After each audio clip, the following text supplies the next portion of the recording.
People nowadays love to debate and focus on the things that you missed in movies. Race, sex, Easter eggs, and more. But I want to keep the lens focused on a higher power. Have you ever noticed all the biblical references in movies? Scenes, quotes. And I will strike down upon thee with great vengeance and furious anger those who attempt to poison and destroy my brother. Even plots pulled from the good book. Even though you've been raised as a human being, you are not one of them. For this reason, above all, their capacity for good, I have sent them you, my only son. Don't believe me? I'll show you what I mean.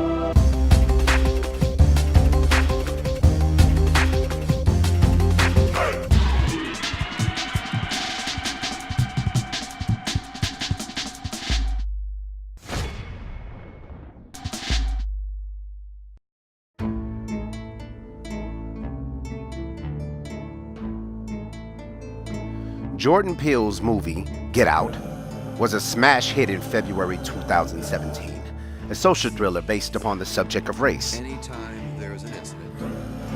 But did you know that hidden in between all the jump scares and racial innuendos, there are some biblical gems? Here are 10 that we found. And if you like what you see here, remember to hit that like button and subscribe to this channel for more FenceMOVIE content.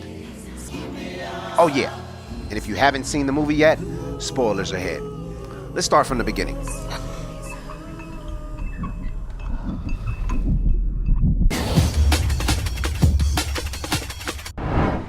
Number 1, it's all in the name. Wait, this is Chris. Chris is Jordan, Emily Green. In Get Out, the main character's name was Chris, Nice to meet you, Chris. Nice to which meet could you be a indeed. play on the word Christ, minus the T, but we'll get to that a little later. And I know what you're saying. His name is a reference. You gotta do better than that. But wait, there's more. Do they know I'm black? It is said that Christ was originally a black man. Although many people have mental images of Jesus drawn from artistic depictions as a lighter-skinned European, the Bible has a different take on the visual attributes of what Christ actually looked like. It seems like something you might wanna, mention. John says his vision of the Son of Man in the book of Revelations, his feet were like burnt brass. Other translations say burnished bronze, as if they were burned in a furnace. But wait, there are more parallels than that. The only other account we have of him is his preteen years. Dad wasn't really in the picture. My mom passed away when I was like 11. And the character was even bound by his hands and feet. Sorry, go on. He was meant to return 3 days later. Chris is supposed to come back on Sunday, right? His cup runs over at the table in the presence of his enemies. That's it for now, but we'll cover more similarities later. I'm so sorry. Number 2, meant for sacrifice. The main character Chris was meant to be sacrificed for the sick and worn out. In other words, die so that others could live again. Christ, in the same respect, was sacrificed so we can have new life through him and a chance at everlasting life. Chris went to the Armitage's party to meet family and friends. Is it true? But Dean Armitage and the crew had other ideas for him. John chapter 3:17 says, "For God did not send his son into the world to condemn the world, but to save the world through him." In the movie, Chris was brought into the Armitage's world to be sacrificed so that they and their friends could have a chance to prolong their lives. Here's another one you might have missed. Number 3, a rose and its thorns.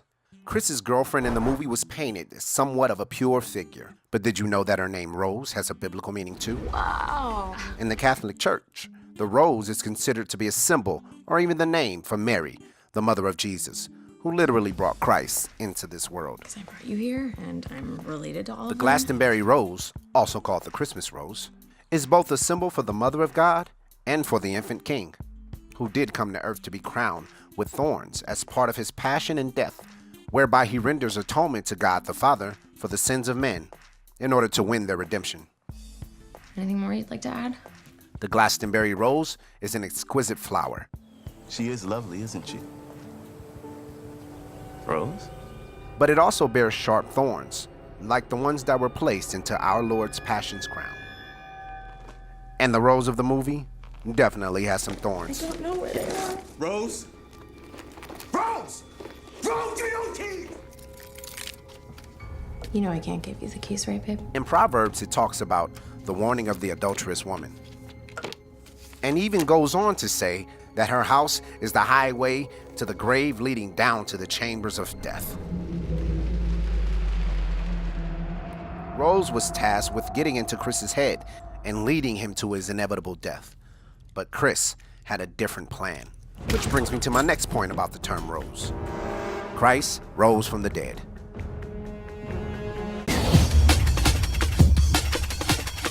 Number 4, the symbol of the T. Look, what I'm about to tell you gonna sound crazy. You ready? Sorry. Try me. In the movie, Missy Armitage subdued Chris by hypnotizing him with a cup of tea. It's a service we provide.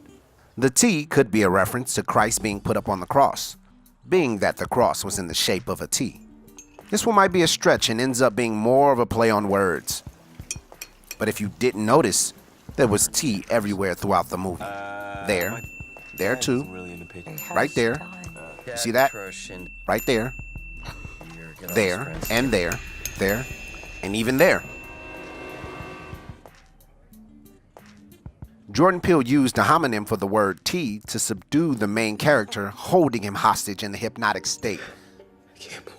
Clever wordplay, but we see what you did there. You can't move. Now, Sink into the floor. Wait. Sink.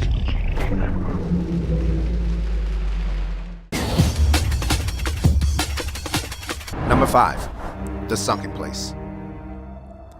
The Sunken Place could be a mental representation of hell. In the Old Testament, the word translated hell is Sheol.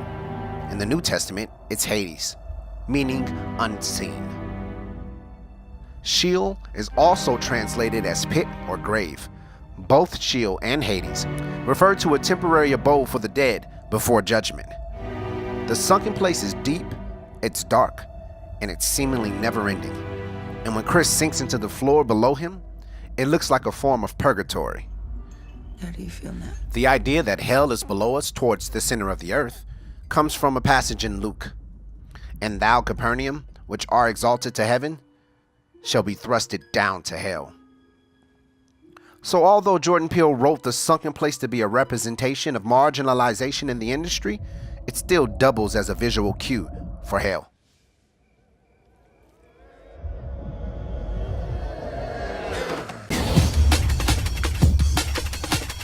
Number 6, pierced hands. After Chris was freed from the hypnotizing hold of the T, he runs into Missy Armitage upstairs. As you may know, Christ was crucified by having nails pierced through his hands and his feet. But did you catch when Chris was stabbed in his hand during his struggle with Missy? Just another parallel between the main character and Christ. We know this from the scripture in John chapter 20, when the disciple Thomas, also known as Doubting Thomas, was not around the other disciples when Jesus returned from the grave. And he said to them, unless I see the nail marks in his hands, and put my finger where the nails were, and put my hand into his side, I will not believe. As Chris approached Missy Armitage, she stabbed him with a letter opener, and it ends up going directly through his palm.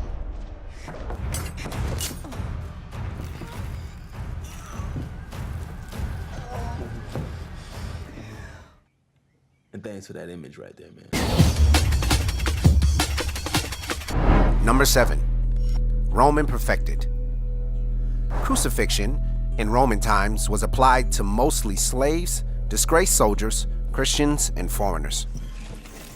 It was just the way the Romans punished criminals back in Jesus' time. Anyone who was guilty of a crime, such as stealing, murder, or rebelled against the government, was crucified. It was a very humiliating, shameful way to die, because the person was hung for everyone in town to see. This crucifixion technique was perfected by the Roman soldiers for 500 years until it was abolished by Constantine I in the 4th century AD. And even though the victims were captured in different ways, Jeremy's wrangling method sounds way less pleasant. Roman Armitage, Hi, I'm Roman Armitage. the name of the grandfather, came up with the procedure of coagula, how to subdue his victims. Jesus was captured and punished using a process perfected by Roman soldiers. And even Roman Armitage himself said, And it wasn't until recently it was perfected by my own flesh and blood.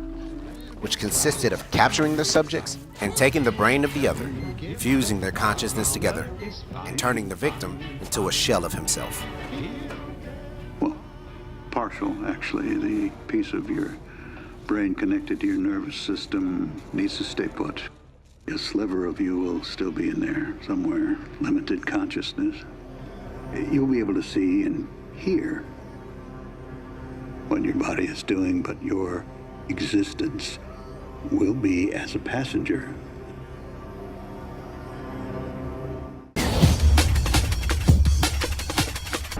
Number 8, miracle worker. Jim Hudson. Chris. I know who you are. I am an admirer of your work.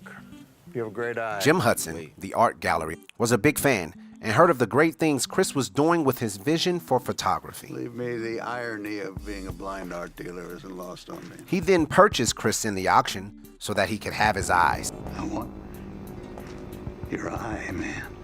I want those things you see through. In John chapter 9, the story goes, as Jesus walked along, he saw a man who had been born blind. Verse 6 says, after Jesus said this, he spit on the ground and mixed his spit with dirt, and then smeared it on the man's eyes, and he was able to see. Jim Hudson was visually impaired. In the dark room, the next day you wake up in the dark. Genetic disease. And Chris would literally be giving sight to a blind man. So I'll be Me. You'll be me. good. Good. You got it quick. Good on you. This is crazy.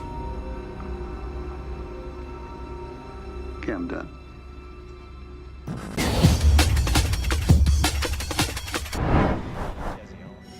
Number 9, flashing lights.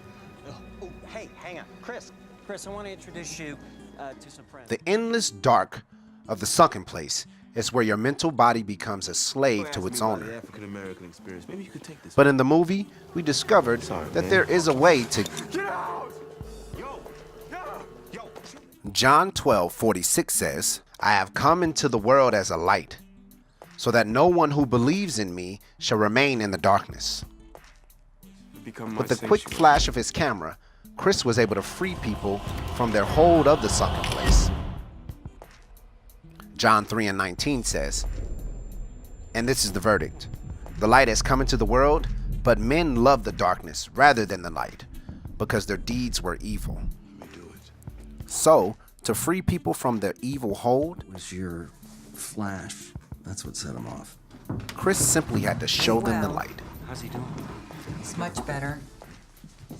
And I thank God for you for calming me down. I'm sorry. The Flash, I didn't know. Of course not. How could you have?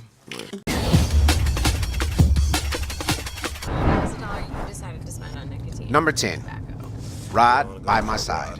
All right. Chris might not have made it out alive if it wasn't for his best friend Rod. Chris, In fact, if Rod wasn't busy telling you where he this worked, is not TSA business. Ooh, that TSA tingle. Rod Williams. TSA. he was doing his best to try and warn Chris of his impending doom. How you not scared of this, man? You should never take my advice. What? Like, don't go to a white girl parent's house. Chris, you gotta get the out of there, man. You in some eye wide shut situation. Leave my... But it's only right that Rod played the part as a protector. Psalms 23 says, yea, though I walk through the valley of the shadow of death, I will fear no evil, for thou art with me, thy rod and thy staff. Look, bruh, all I'm doing is connecting the dots. I'm taking what you presented to me, okay? So it turns out that Chris had nothing to fear in the end, because Rod was on his job. I mean, I told you not to go in that house. How you find me? I'm T.S. A. We handle shit. That's what we do. And that's it. Did I miss anything? No. If so, let me know down in the comment section. You've got something. It's powerful stuff, I think. Thank you. And if you enjoyed this video, please hit that like button and share with friends. Yes. Cool. And of course, subscribe to this channel for more content like this. Believe me, more videos to come. Oh, these are good. What movie should we tackle next? What? And make sure to keep your eyes open for biblical references in other films. No, it's cool. I was just confused. Because you know what they say. The book is always better than the movie. Yes. Of course it is. Thanks for watching.